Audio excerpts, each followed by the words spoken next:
Hey, fifth graders, Ms. Nielsen here. I'm very excited to be back in your science classes today. I was hoping that I could be there in real life, but it didn't quite work out that way. So here I am on video.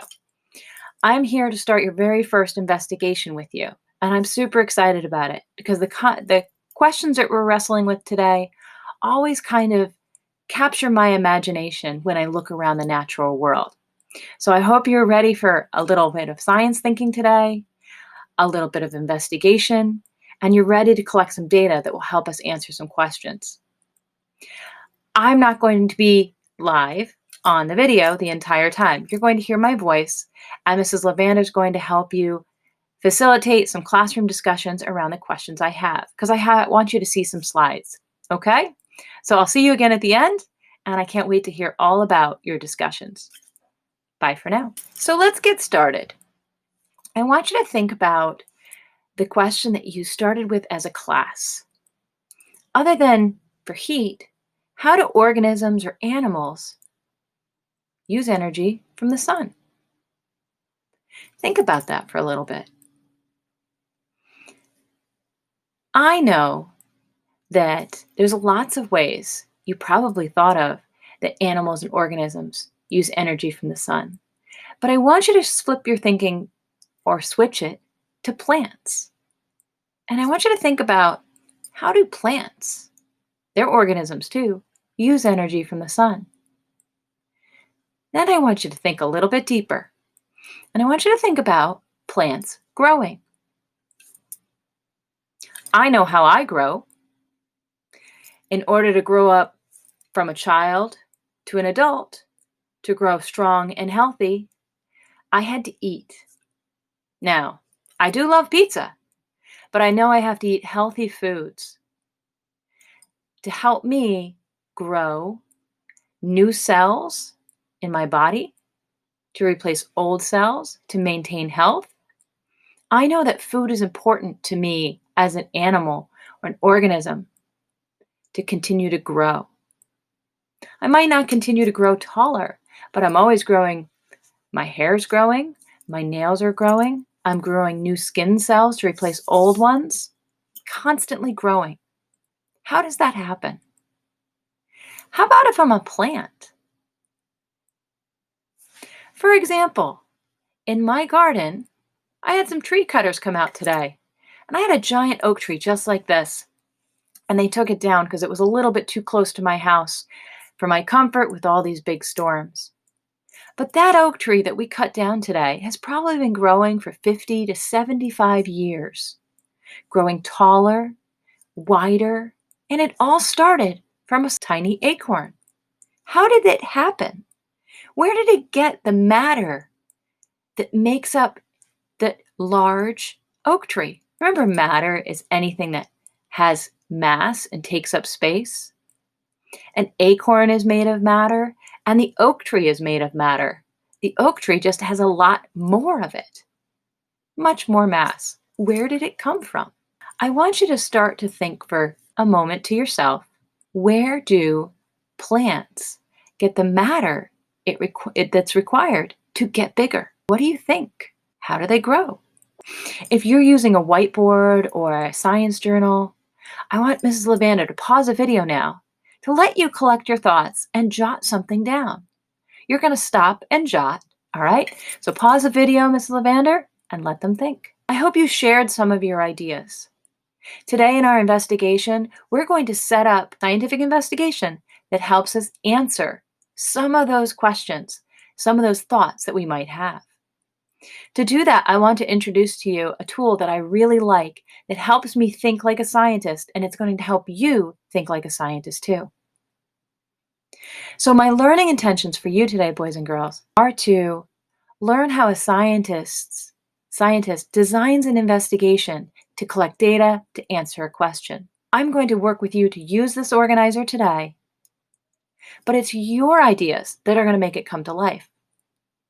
And we're going to start another investigation on Thursday, where I'm hoping you'll take more ownership of this organizer and really begin to get your ideas down on paper. All right, here we go. So the first thing I want you to think about in our organizer is our question. A lot of people, when they think about plants, they think about what we put into plants that results in growth, or if we don't give to a plant, results in the plant not growing or dying. And a lot of times we think about those factors or things that we do for plants that help them grow. We think about water, we think about air, we think about soil. Did anyone have the idea that it's the soil, that they're getting food from the soil to help them grow? Mrs. LeVander, if now is a good time to pause the video and discuss that a little bit. See if anybody's thinking that in your class. Take a moment and then come on back to me. All right. Was anybody thinking that? I bet they were. A lot of people think that plants are getting what they need to grow from the soil.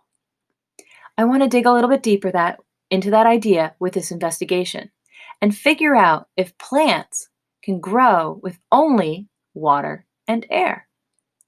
Now, some of you great scientists might have some background knowledge here. You might be having a strong opinion one way or the other. But what scientists do is they do investigations to back up those opinions. So here we go. So the first thing we need to do is list the variables or factors that may impact plant growth when we're designing our investigation. We've already discussed a few. So pause the video for a minute and jot down any other variables or factors that you think can make plants grow or maybe negatively impact plant growth. Pause the video, Mrs. LeVander. All right, let's see what you came up with. If you listed things like soil, water, air, sun, or fertilizer, great job. If you thought a little bit deeper, especially with the morning temperatures we've had lately, you might have added temperature as well. Those are all variables or factors that might impact plant growth. But for this investigation, we're trying to figure out if plants can grow without soil. So the next question we have to ask ourselves is, what do we want to change? Normally, we see plants grow under these conditions. What needs to be changed to answer this question?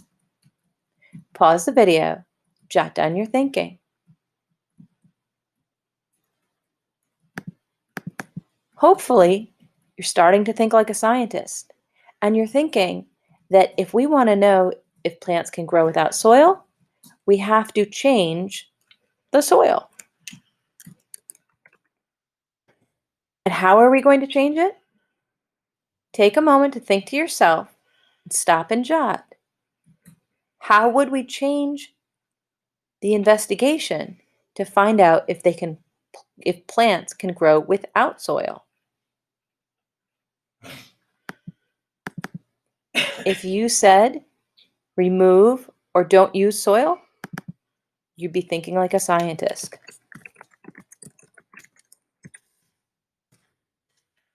Great job. We're off and running on planning our investigation. The next thing we have to think about are our constants, or what is kept the same during an investigation. Well, let's look at all the factors that could impact plant growth. Think about what we're going to keep the same, what we're going to change. We're going to take out soil as a factor. What do we need to keep the same? Mrs. LeVander, it's time to pause the video and let the students think about which of the factors must be kept the same if we're going to know the impact of removing the soil. If you said we need to keep the water the same, the air the same, access to the sunlight the same, fertilizer, and the temperature the same, you'd be correct. In order to figure out the impact of removing the soil, we have to keep all the other variables or factors the same when we're testing our design. Okay, so now that we've figured out what we are changing and what we're not changing, we need to think about what we're going to observe that will help us answer the question. Can plants grow without soil? Think back to when you've seen things grow before. What is evidence of growth? What do you see in plants? What do they do that demonstrates to you that they're growing?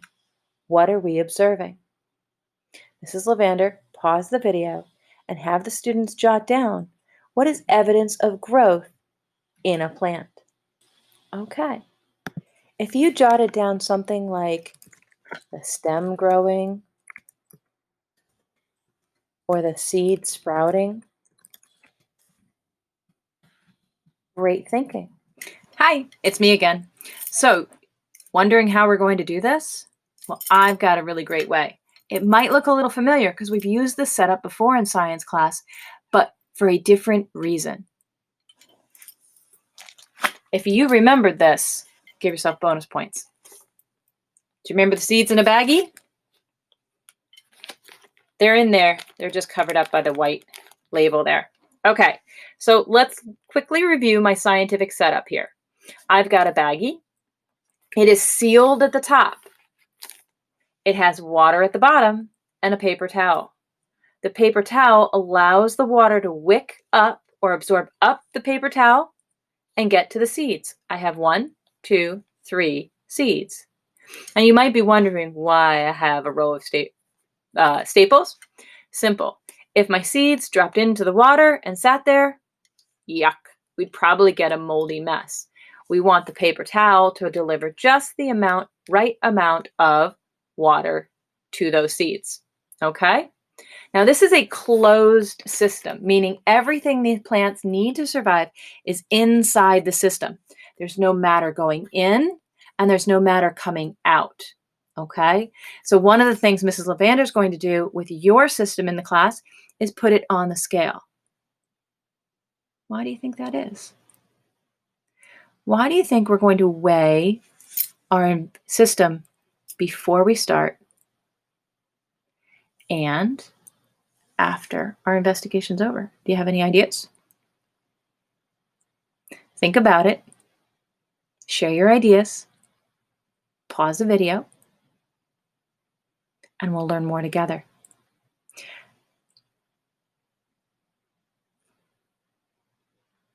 Did anybody have any ideas? All right. I'm not going to give away the ideas just yet. I want you to investigate. It's part of this whole investigation. Why are we thinking about the mass of the system if there's nothing going in and nothing coming out? Okay? Don't worry. We'll answer it by the end. But the last thing you'll do, and you'll see Mrs. LeVander do this with her system, is we're going to put this in the window. Okay? If we put it in the window, then the temperature that each seed gets is the same. The amount of sunlight each seed gets is the same. We're keeping all the other factors the same. Now, you might ask about the fertilizer. Now, we know from our background knowledge, we use fertilizer on plants. In this investigation, we're going to leave fertilizer out. It's still a control because we're not adding any. The amount is 0, okay? But we're going to keep that the same. We're not going to suddenly add fertilizer. Make sense? All right, I'm going to jump back over to my slides now. See you in a bit.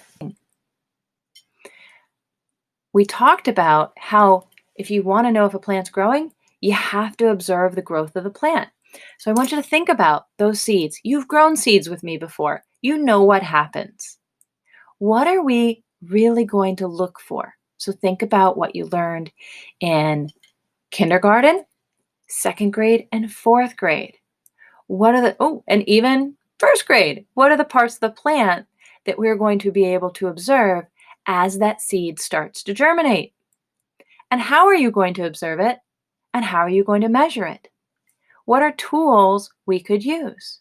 Mrs. LeVander, it's a great time to pause the video and let them brainstorm how to observe and tools they could use to observe it.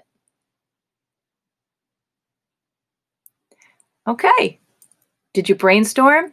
Did you jot down some things that you could do? If you said you could make qualitative observations, spell them right, Miss Nielsen, observations, there we go. That's fantastic. Now, you might have said that a little less scientifically. You might have said, well, we could look at it and see the changes. Those are qualitative observations, things that you're observing using your senses like your eyes or your sense of smell or your hearing. Remember? I want you to keep practicing using those words in 5th grade, qualitative. And if you said we could measure it, perhaps with a tool like a ruler or a measuring tape, you'd be right. Those are quantitative observations. In other words, it's a measurement you can take. So we can measure the sprout, stem, or leaf, if a leaf grows. Absolutely. And the tools we can use, if you said ruler, that's awesome. Other measuring tools would be perfectly acceptable too. You'll also see down here, it says number of trials. Yeah, number of trials. Well, think about that for a second. Why do you think there were multiple beans in that bag? Take a moment and see if you can name the number of trials. Now, Mrs. LeVander may actually do more than one baggie for your class. If we're looking to see the growth of a plant and each plant comes from a seed, can you name the number of trials that you're doing in your classroom? All right. Now we're on to the investigation question. This is one of the most important things in scientific thinking, and it's really key as a 5th grader. It's the first thing I want you to master, is really owning that you know what we're doing. What are we doing and why are we doing it? Sometimes in science, where you're having a lot of fun, it's easy to forget thinking about the purpose. So I really want you to practice right now, and I really want you to do this on your whiteboard or in your science journal. Stop and think. Can you name what question we're trying to answer in this investigation?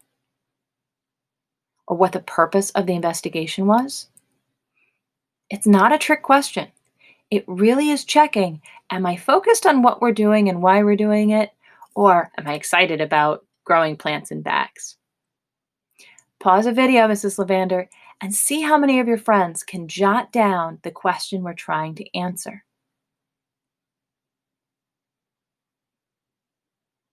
All right. If you jotted down or shared that we're trying to figure out if plants can grow without soil, or if plants can grow with just air and water, you would be on your way to mastering that standard. If you got this far in the lesson and you were like, ooh, I don't really know, I want you to practice that. And I want you to remember that this is not a trick. We are going to tell you and discuss every time what question we're trying to answer and where we can think about that. If I go right up here to the top of my organizer, whoa, question's right there.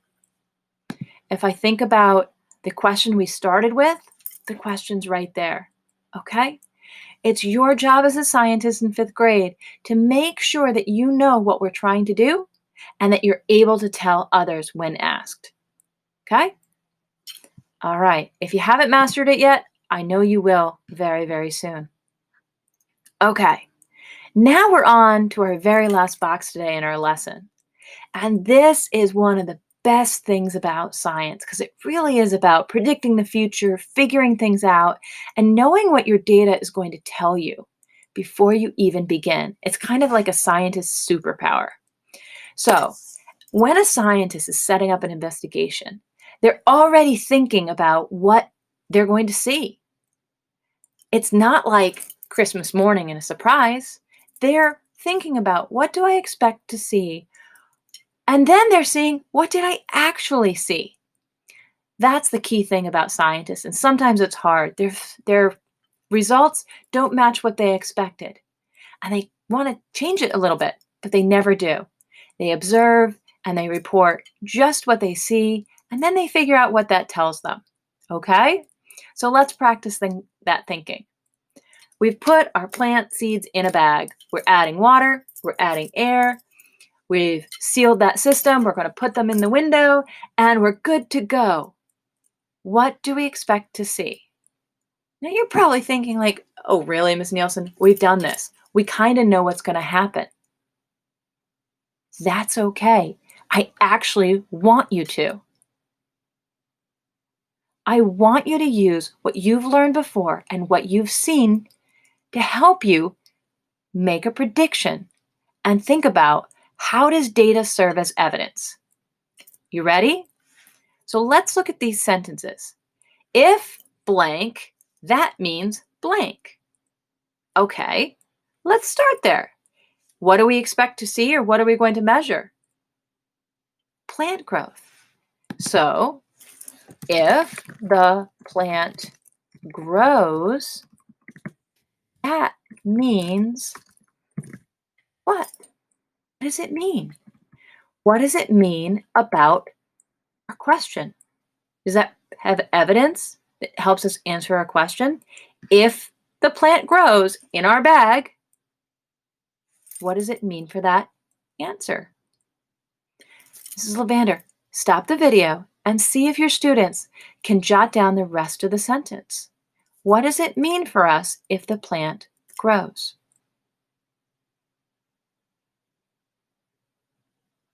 All right, are you back with me? Did you say if the plant grows, that means that plants can grow without soil?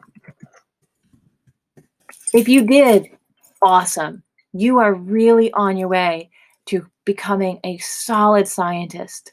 You're able to predict what data will tell you before you even get it. Let's try the other one, because scientists always do too. They always know what it's going to tell them if their observations are what they think they'll be, and what is it going to tell them if their observations are opposite. Okay? So let's try it out. If the plant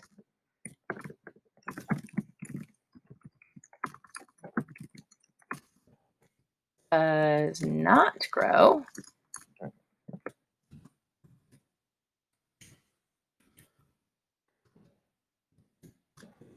that means, okay, last time, I want you to stop the video, Mrs. LeVander, and see if they can answer this sentence. Stop and jot on your dry erase board or in your science journal, whichever way you're doing it.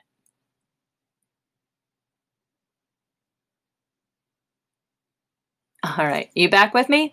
Now you're probably saying, but Ms. Nielsen, technically it's a seed. So I'll change that. So what did you say? If the seed does not grow, that means that plants cannot grow without soil. So your data that you collect will either serve as evidence to prove one of these statements. And that's what scientists do. They really think out their investigation, and they think about what evidence they're trying to find out or to collect, and what that evidence will tell them in relation to their science question. All right? Not too bad, right? Our first investigation together. Next up is putting your plants in the window, collecting your data over time. Well, that's it. You're ready. You're ready to start investigating how plants get the matter they use to grow? Where do they get more plant? Can't wait to find out what you figure out using your data. Thanks for doing science with me. I know it was a little bit unconventional. I hope it went really well. And I cannot wait to hear about your science thinking. I'll see you soon. Bye for now.